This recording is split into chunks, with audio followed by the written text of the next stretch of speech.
If you walked into a supermarket today, bought a tube of toothpaste, grabbed a cup of coffee, and filled your car with gas on the way home, you participated in a silent financial ritual. You handed your money to competing corporations. Procter & Gamble, Starbucks, ExxonMobil, rivals fighting for your margin. At least that is what the branding tells you. But if you pull the corporate governance filings for those companies, a strange pattern emerges. Sitting at or near the very top of the shareholder list for almost every major competing brand on your shelf is the exact same firm. They do not manufacture toothpaste. They do not drill for oil. They do not ship containers across the Pacific.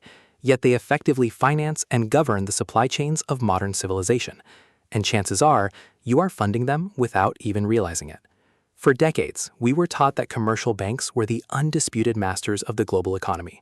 When a supply chain needed financing or a multinational conglomerate needed to expand its manufacturing footprint, they walked into a boardroom at Citi, JP Morgan, or Barclays. But that era is quietly ending. Following the crash of 2008, regulators cracked down on traditional banks, capping their risk and restricting their lending. The capital did not disappear, it just migrated into the shadows. Over the last decade, a new breed of financial giant has stepped into the vacuum, the universal asset manager. Firms like BlackRock now sit at the center of global commerce, managing over $13 trillion in capital. In an era defined by persistent inflation, resource scarcity, and fragile supply chains, understanding who controls the flow of credit to the real economy is no longer academic trivia. It is the architecture of modern power. To understand how a single entity acquires this level of structural control, you have to look at the mechanics of the modern stock market. 30 years ago, investing was an active game.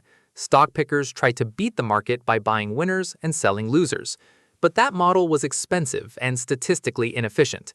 So, the financial industry engineered a brilliant alternative, the passive index fund. Instead of guessing which individual stock would win, firms like BlackRock created exchange-traded funds that automatically bought a slice of every company in the entire market. It was cheap, efficient, and wildly popular. Today, trillions of dollars from individual retirement accounts, pension funds, and sovereign wealth institutions pour into these passive funds every month on autopilot. Here is the mechanical catch. When you buy a share of an index fund, you own the financial upside of those companies, but the asset manager retains the legal voting rights attached to those shares. When you aggregate the retirement savings of hundreds of millions of workers, you end up with a single corporation wielding unprecedented corporate voting power. This creates a financial structure known as universal ownership. If a traditional investor owns a major stake in Ford, they want Ford to crush General Motors in a price war. But if an asset manager is simultaneously one of the largest shareholders in Ford, General Motors, and Toyota, aggressive price competition hurts profit margins across the board. The incentive structure of global capitalism quietly shifts from aggressive rivalry to industry-wide preservation. Yet equity ownership is only half of the equation.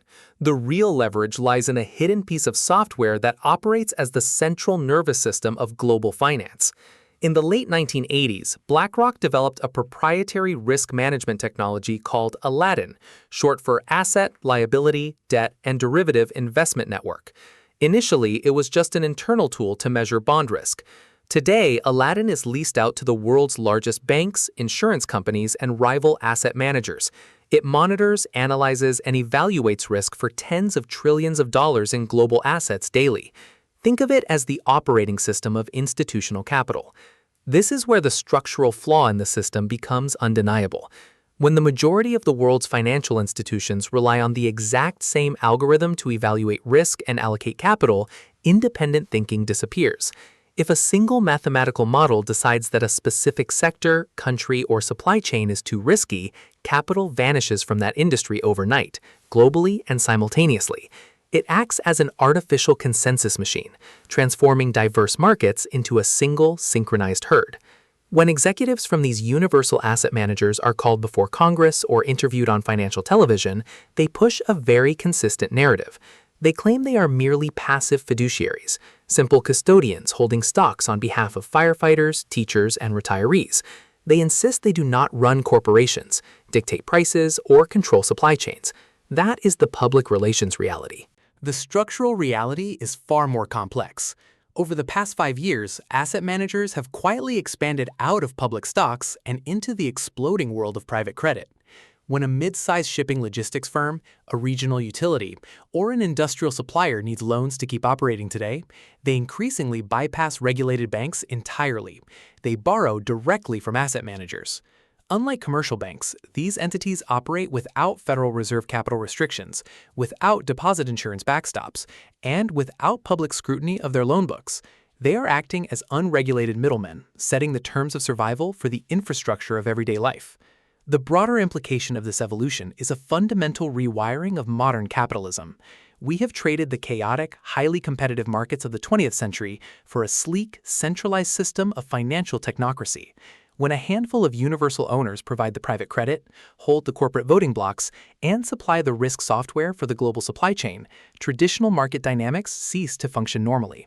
We're looking at the financialization of everything, where the survival of physical industries is dictated by algorithmic efficiency rather than consumer demand. The long-term risk is not just a lack of competition, it is systemic fragility. When you consolidate the oversight of global commerce into a single algorithmic ecosystem and a handful of shadow lenders, you eliminate the shock absorbers that keep markets stable. A single miscalculation no longer stays localized. It reverberates through every container port, refinery, and retail shelf on the planet. We built a global economy that prizes absolute efficiency above everything else, without ever stopping to ask what happens when the middleman deciding who gets funded suddenly gets it wrong.